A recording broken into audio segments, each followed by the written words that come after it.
the topic of today's conference, I thought it would be most fitting with a green screen for my presentation. Let's hope it doesn't rain. Green is the color of the environment, of sustainable development. But when it comes to the audiovisual industry, I'm afraid that we are far from having a sustainable production industry, at least for the time being. Audiovisual production impacts on the environment in many ways. Transport, waste, catering, energy. You could actually say that the audiovisual sector is victim of its own success. According to the European Commission, unlike many other industries in Europe, the CO2 emissions of the audiovisual industry in Europe are on a continuous rise, also because of the constant increase in media consumption, particularly through streaming platforms. Needless to say, sustainable development is an increasingly sensitive issue for governments and affects all sectors in a horizontal manner. In this sense, any initiative aimed at making the film and audiovisual industry more environmentally sustainable will be part of general policies and initiatives applying across the board. Without entering into details, let me now remind you of a couple of recent milestones. At global level, the Paris Agreement, adopted in December 2015, sets out a global framework to avoid climate change by limiting global warming to well below 2 degrees Celsius and pursuing efforts to limit it to 1.5 degrees. It also aims to strengthen countries' abilities to deal with the impacts of climate change and support them in their efforts. The 26th Annual UN Climate Conference, the so-called COP26, will take place this year in Glasgow from the 1st to the 12th of November under the UK Presidency and in partnership with Italy. Countries are expected to update their plans for reducing emissions. The objectives of the COP26 are four: secure global net zero by mid-century and keep 1.5 degrees within reach, adapt to protect communities and natural habitats, mobilize finance, and work together. At EU level, the current European Commission has included the so-called European Green Deal as one of its 6 priorities for 2019-24. Europe aims to be the first climate-neutral continent by becoming a modern, resource-efficient economy. It means so much for this Commission that its own President, Ursula von der Leyen, called it Europe's man on the moon moment. The fact that sustainable development is a major priority for the Commission means that all EU actions and policies will have to contribute to the European Green Deal objectives.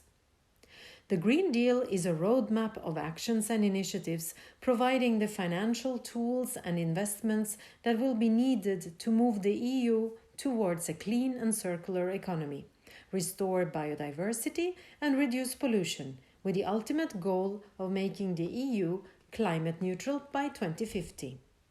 To date, the first and main climate actions and initiatives under the Green Deal include the ones that you can see on the screen. These are, as I said before, general actions that apply across the board.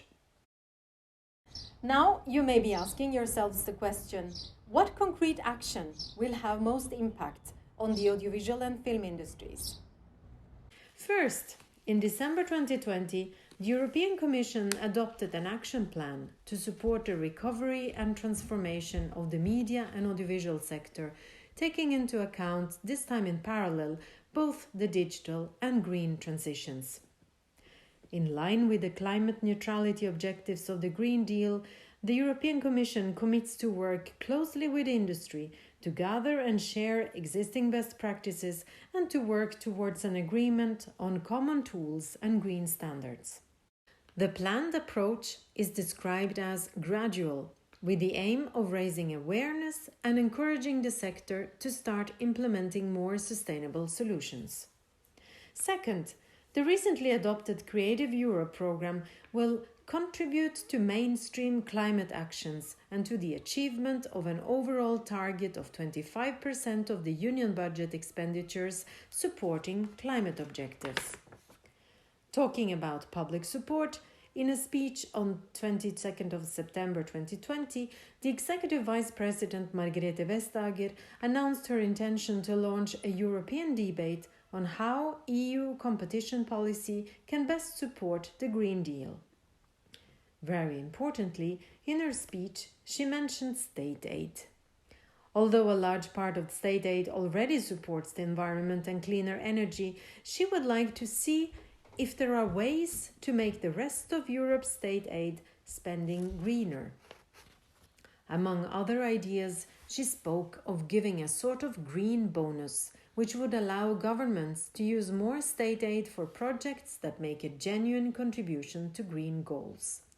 She also spoke of the possibility of firm rules requiring that state aid mustn't undermine the Green Deal. The EU cinema communication, which contains the rules on which the Commission bases its assessment of state aid for audiovisual works, did not include sustainable production in its rules, but that was in 2013. Almost a decade after, and especially in light of the EU Green Deal, it would not be surprising if the Commission decided to amend the rules of the cinema communication to introduce a sort of green bonus. Public support, as you know, is going to play a fundamental role in helping audiovisual industry go green. This is already being recognized by many countries who have actually introduced concrete measures in their public funding schemes aimed at supporting a more sustainable audiovisual industry. There are many ways through which this objective can be achieved. When it comes to funding institutions, promotion generally relates to the allocation of funding dedicated to covering sustainable and environmentally friendly production costs and/or the attribution of environmental certification and shooting permits. As green production may, in certain cases, but not necessarily, lead to higher production costs, funding institutions adopting green production policies do, under particular conditions, foresee exceptions to general rules on costs and spending. Some funding institutions have dedicated programs specifically tailored to meet both the fund's cost effectiveness and environmentally friendly objectives, by setting compromise objectives for projects to be both environmentally and financially sustainable. Support is awarded on the basis of the fulfillment of listed requirements, generally laid down in the form of criteria accompanied by an evaluation grid or a rating system for the purpose of assessing the different applications. Designated public institutions, administrations, are generally given the responsibility of monitoring the different stages of production and evaluating the producer's performance in terms of compliance, in order to ensure they effectively comply with their obligations. Sustainable and environmentally friendly filming requires the implementation of measures that are often detailed in specific guidelines and toolkits. Those measures might cover the different phases of production and post-production and can be addressed to the different categories of persons involved, including directors, actors, technicians, extras, or even to suppliers and other service providers.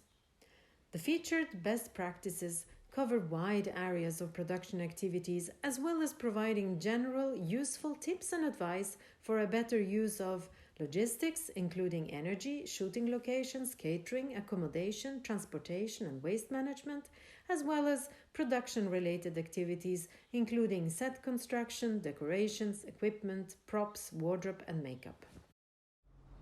Wrapping up, there is very little specific green legislation for the audiovisual industry, at least for the moment, and it concerns mostly public support.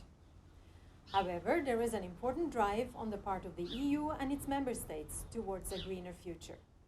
And as they say, where there is a will, there is a way. There is also an important role to be played by the audiovisual industry itself. But I leave this topic for the rest of today's conference. Now, with your permission, I have to go and water the plants. Thanks for listening, and goodbye.